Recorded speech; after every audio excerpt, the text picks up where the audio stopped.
Hi everyone, and welcome to this drawing tutorial. In this video I'm going to be showing you how I draw Link from The Legend of Zelda.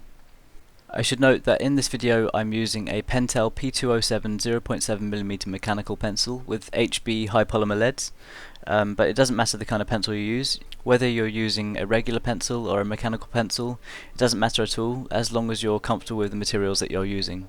And also in this example I was using sketchbook paper with 150 GSM. We'll start off by drawing the outlines. I started by drawing the eyes, as I think that's a good place to begin a drawing. I placed a couple of guidelines to make sure I kept the eyes aligned, and I took the time to make sure that they seemed the same dimensions in the drawing. After that I started adding the nose, and the nose was actually the same length as the height of the eyes, so that was a good starting point and it gave a good idea of how the face would end up looking. And then after that I placed the outline of the mouth. In this drawing Link is definitely not smiling. He's got quite angry or focused expression. And then after I'd finished working on the facial features, I started adding the outline of his head. It's quite important to note that Link has quite an elven shaped face, so it points down at the chin. It can be quite difficult to work on the shape of a character's face, especially keeping it aligned with the already placed features.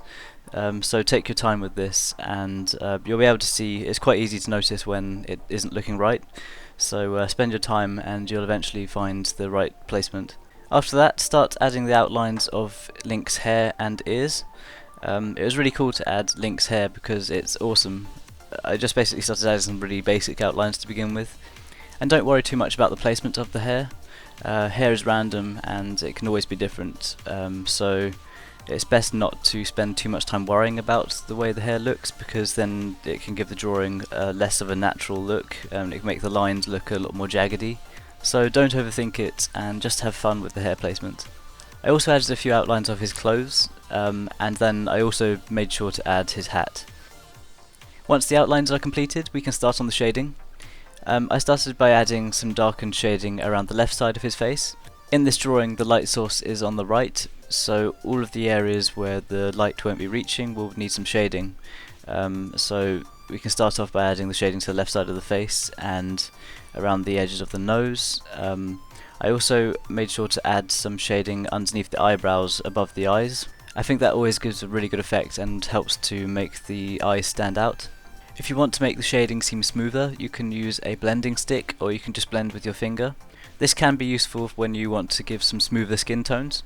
I gave some basic shading around the lips and added some shading underneath his mouth to help them stand out.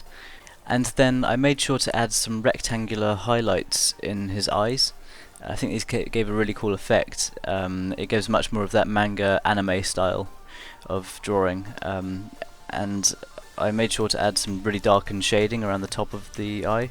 Overall I think it makes them stand out so much more, and I was really pleased with that effect, so I really hope this helps in your drawing. For the shading of the hair, it's really just about adding the highlights and the shadows. I made sure to leave shadows around the bottom edges of the hair and the edges that weren't facing the light. And leaving the contrast between the highlights and the shadows really helps to make hair stand out. And it makes it seem more realistic. Again, it's one of those things where don't overthink the placement of the shading and stuff, because it can make the hair seem less believable. I also have a realistic hair drawing tutorial on my channel, so if you need any more help with that, then be sure to check that video out, and I really hope that it helps.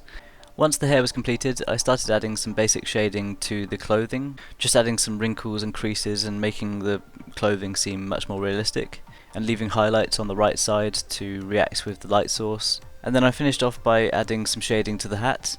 I started off by adding some darker shading to the lower section of the hat that wasn't touching the light, and then I left some lighter shading towards the top. I added and blended some wrinkles into the material to make it seem more real, and I added some seams and stuff that I could see in the reference images that I was looking at, and I think that made the material seem much more believable. Overall, I really hope this video was helpful in some way, and if you've worked on anything similar, then feel free to show me. And if you enjoyed drawing videos, or if you want to learn how to draw, then feel free to subscribe to my channel. And any likes, shares, favourites, that kind of support really helps me out, and it means a lot to me. If you want to contact me via Twitter, Facebook or Instagram, I have all of my links in the description box below, and you can feel free to contact me there, or show me your work, or if you have any feedback or suggestions, that's really appreciated.